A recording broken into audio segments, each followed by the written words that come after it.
27 February Marathi भाषा गौरव दिन. कवी कुसुमाग्रज जयंतीनिमित्त भाषण.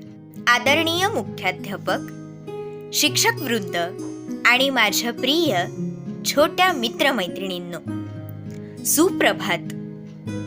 आज 27 फेब्रुवारी हा दिवस आपणा सर्वांसाठी खूप खास आहे, कारण आज मराठी साहित्यातील महान कवी कुसुमाग्रज यांचा जन्मदिन आहे.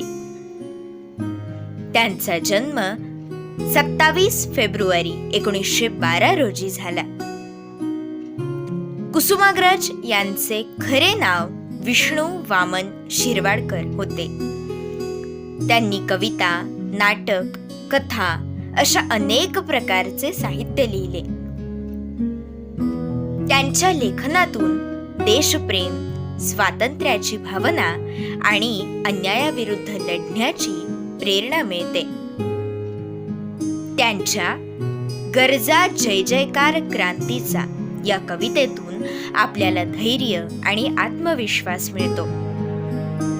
27 फेब्रुवारी हा दिवस आपण मराठी भाषा दिन म्हणून साजरा करतो, कारण कुसुमाग्रज यांनी मराठी भाषेचा सन्मान वाढवला आणि तिचं सौंदर्य जगासमोर मांडलं. हा दिवस आपल्याला आपल्या मातृभाषेचा अभिमान बाळगण्याची आठवण करून देतो.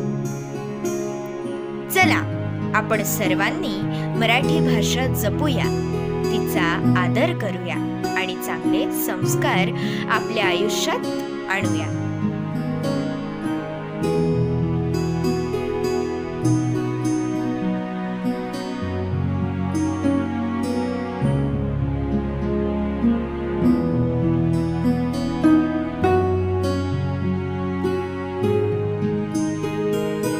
धन्यवाद.